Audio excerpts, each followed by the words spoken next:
In the dim glow of a rainy alleyway, a young man huddled against the cold brick wall, his legs twisted and useless beneath him. His voice trembled as he whispered to the shadows approaching him, "Please don't hurt me, I can't walk." Little did he know, those words would echo into a miracle, sparked by a girl who had nothing but her heart to give.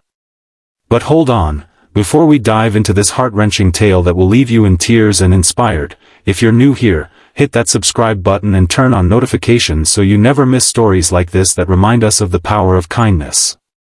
And if this moves you, smash that like button, it helps spread these messages far and wide.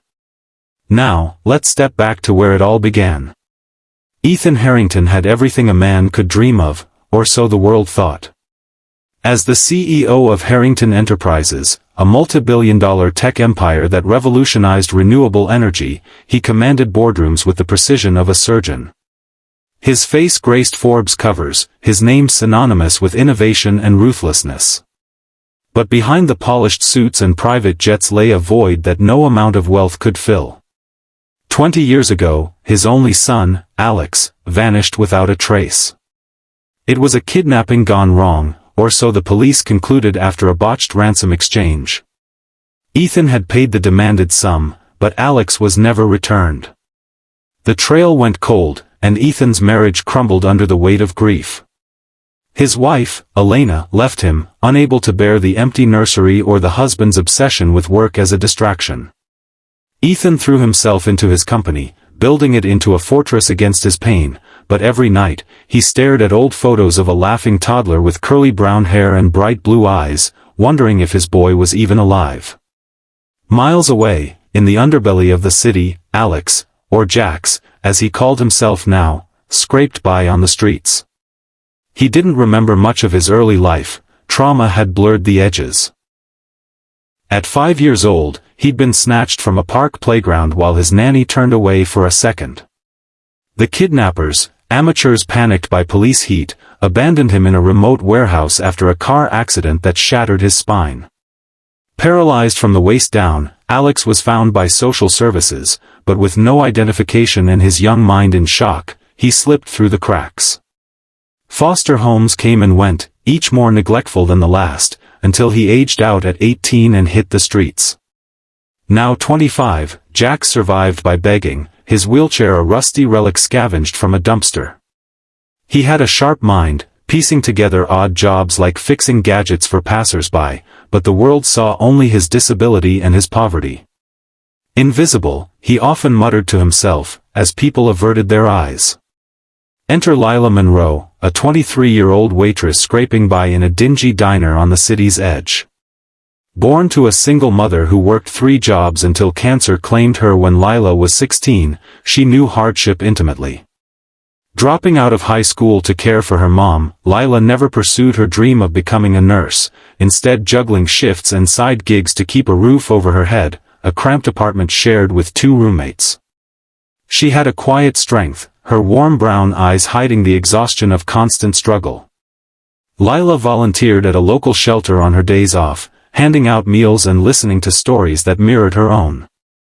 "Everyone deserves a chance," she'd say, echoing her mother's words. But deep down, she felt stuck, wondering if life would ever offer her more than survival. Their paths crossed on a stormy autumn evening. Jax had wheeled himself into an alley to escape the downpour, his thin jacket soaked through. A group of rowdy teens, high on boredom and cheap liquor, spotted him as easy prey. They circled, kicking at his wheels, laughing as he tried to back away. "Look at the cripple," one sneered, grabbing Jax's arm. Panic surged through him. Memories of past beatings flashed like lightning. "Please don't hurt me," he begged, his voice cracking. "I can't walk. Just leave me alone." The leader raised a fist, the rain masking the cruelty in his eyes. That's when Lila appeared, her shift just ended, umbrella in hand as she cut through the alley on her way home. She froze at the scene, heart pounding. Most would have walked on, minding their business in a city where danger lurked in every shadow. But Lila couldn't. "Hey," she shouted, her voice steady despite the fear. "Back off. He's done nothing to you. The teens turned, sizing her up, a slight girl in a faded uniform. They jeered, but Lila didn't flinch. She pulled out her phone, dialing 911 with one hand while stepping between them and Jax. Cops are coming. You want trouble? One lunged at her, but she dodged, her years of navigating tough neighborhoods kicking in. The sirens wailed in the distance, someone nearby must have called too, and the group scattered into the night. Kneeling beside Jax, Lila's hands shook as she helped him upright his tipped wheelchair. Are you okay? She asked softly, rain mingling with the tears on his face. He nodded, stunned by her bravery. Why'd you do that? You could have gotten hurt. She shrugged, offering a small smile. Because no one should face that alone.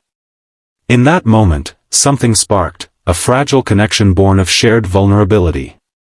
Lila helped him to the diner, where her boss let them dry off with hot coffee on the house.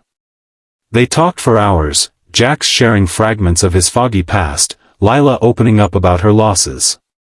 It was the first real conversation either had in years. Days turned to weeks, and Lila became Jax's unlikely guardian. She pushed him to the shelter for meals, advocated for better medical care through free clinics, and even crowdfunded a new wheelchair online after sharing his story anonymously. Jax, in turn, fixed her broken laptop and taught her basic coding from his self-learned skills. Remnants of a mind that once puzzled over toys in a CEO's mansion. Their bond deepened, laced with quiet moments, late-night talks under streetlights, shared laughter over diner pie, and the way Lila's hand lingered on his shoulder. But challenges loomed. Jax's health deteriorated, old injuries flared without proper treatment, and infections set in. Lila worked extra shifts to afford meds, but bills piled up, threatening eviction. One night, as Jax lay feverish in her apartment, he confessed a recurring dream, a man in a suit calling his name, a woman's gentle lullaby. I think I had a family once, he whispered. Lila, wiping his brow, promised, we'll find them. You're not alone anymore. Motivated by love budding in her heart, she dove into research. Using library computers, she pieced together missing persons reports from 2 decades ago. A faded photo of young Alex Harrington matched Jax's features, the eyes, the curls. Her pulse raced. Could it be? Contacting Harrington Enterprises was daunting. Emails bounced, calls went to voicemail. But Lila persisted, showing up at the headquarters with Jax in tow.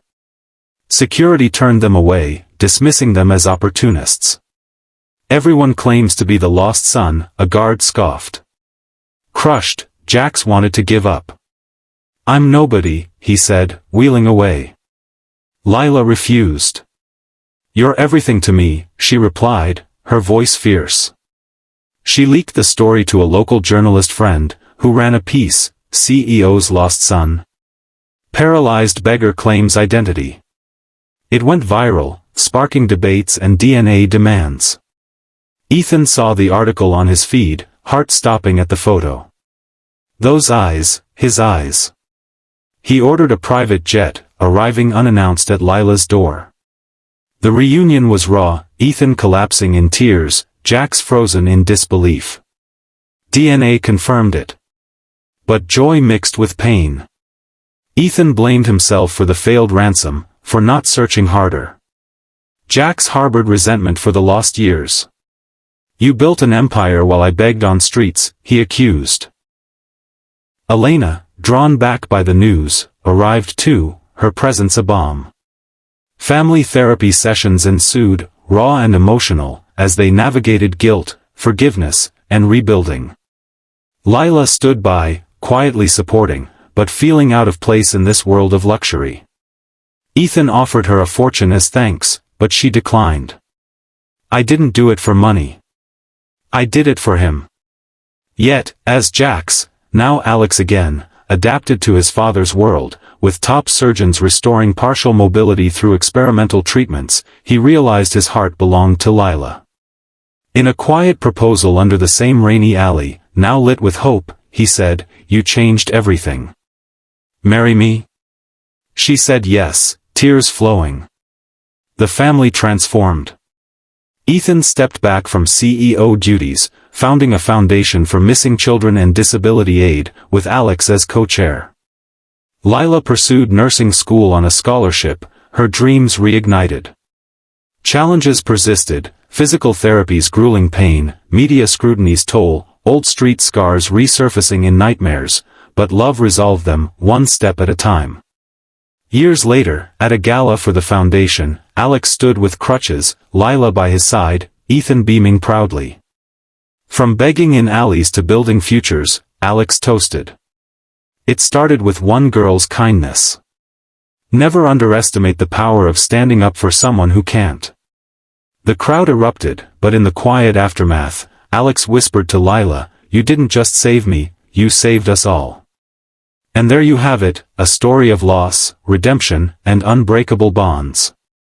If this touched your heart, like and subscribe for more tales that prove miracles happen when we choose compassion. What's your takeaway? Share in the comments below, we'd love to hear.